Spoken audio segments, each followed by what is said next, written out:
Hello everyone, and thank you for tuning in. My name is Brandy Nicole and we're recapping the events that happened on Saturday, August 14th through today, so stay tuned.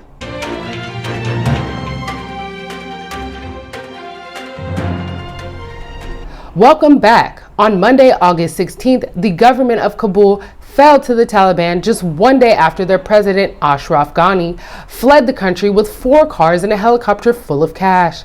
That's per the IRA news agency. The Taliban has instilled fear and panic through the streets. They set a 9 p.m. curfew and took over all army and police posts. They also obtained all United States militia vehicles that the Afghanistan army left behind. On Sunday, Secretary of Defense Lloyd J. Austin activated civilian planes to help the State Department with its airlift. The U.S. military has evacuated 28,000 people since August 14th. This is what Biden's take on our support to Afghanistan is. I stand squarely behind my decision. After 20 years, I've learned the hard way. Let me lay out the current mission in Afghanistan. I was asked to authorize, and I did, 6,000 U.S. troops to deploy to Afghanistan for the purpose of assisting in the departure of U.S. and allied civilian personnel from Afghanistan, and to evacuate our Afghan allies and vulnerable Afghans to safety outside of Afghanistan. Our troops are working to secure the airfield and to ensure continued operation of both the civilian and military flights. We're taking over air traffic control. We have safely shut down our embassy and transferred our diplomats. Our diplomatic presence is now consolidated at the airport as well. Over the coming days, we intend to transport out thousands of American citizens who have been living and working in Afghanistan. We'll also continue to support the safe departure of civilian personnel, the civilian personnel of our allies who are still serving in Afghanistan. The Taliban declared amnesty for government officials Tuesday. Many women were concerned about their education with the new rule. Will this be the same old draconian Taliban, just dressed up in a new PR machine? The ruling group said today they will respect the rights of women under Sharia law. Many here don't believe them. The women we've been speaking to inside the country are now too frightened to talk on camera. Those brave enough to leave the house are wearing burqas. Those you can't see are perhaps as much the story here. From the universities to the news channels, reports of women already disappearing from public life. However, the Taliban vowed to uphold women's rights under the Islamic law. Russia is said to retain diplomatic presence in Kabul and wants to make ties with the Taliban to observe their behavior. This is an ongoing story. Updates to come. On Saturday, August 14th, Haiti experienced a major 7.2 earthquake off the northern coast, and it was felt all the way to Port-au-Prince. The death toll was reported at 2,189, but 344 people remain missing and 12,268 have been listed as injured. Many continue to look for family members in the rubble, but hospitals are now overwhelmed with patients. The U.S. military has transported at least 200 severely injured people to hospitals. 26,000 buildings were destroyed and many people are having to sleep outside. I really don't know how to describe it. It is very sad. It is very sad. It's very hard time for us. The people don't feel comfortable with the situation. Very sad. We don't know what to do. And now we're waiting for the bad weather. We have to deal with the bad weather. We haven't finished yet with the earthquake that happened in 1910, in 2010. So it is we are very desperate. It's a very desperate situation. Efforts to deliver food, water, and medical supplies to victims have been complicated, not just by road and bridge damages, but by attacks on aid convoys by so far unidentified gangs.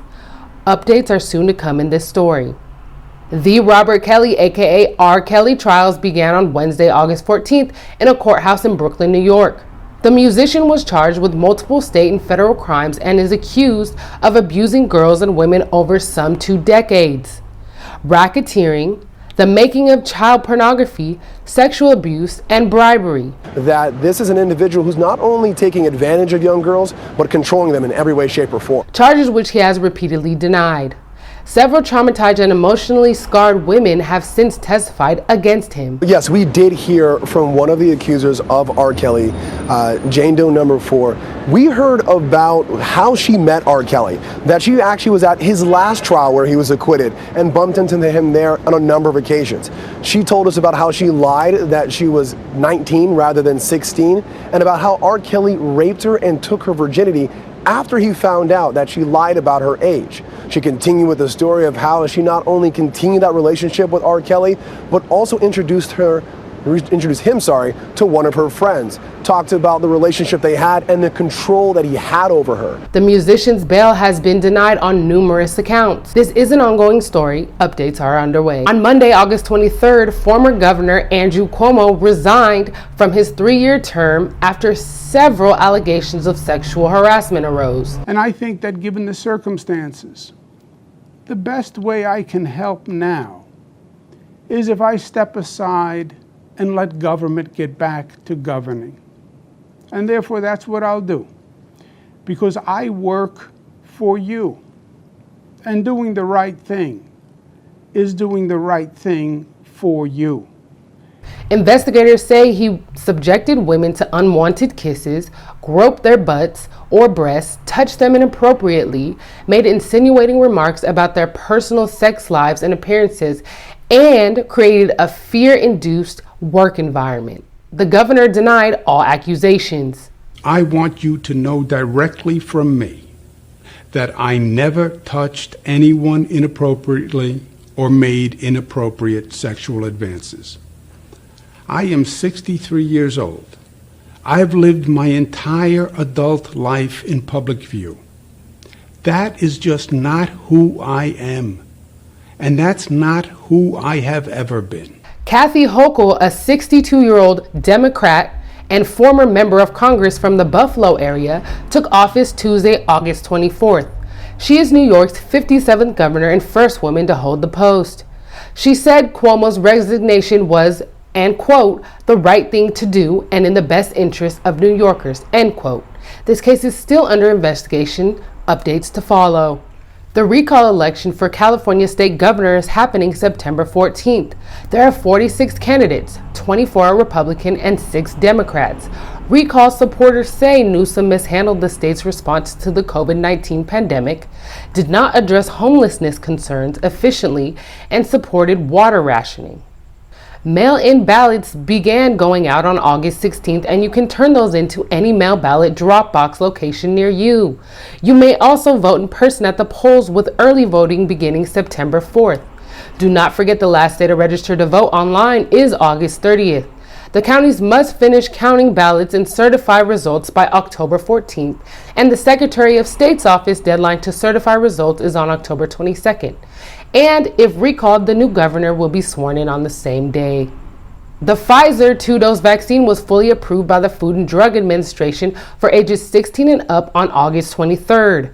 This is the first COVID-19 drug to pass this final regulatory hurdle.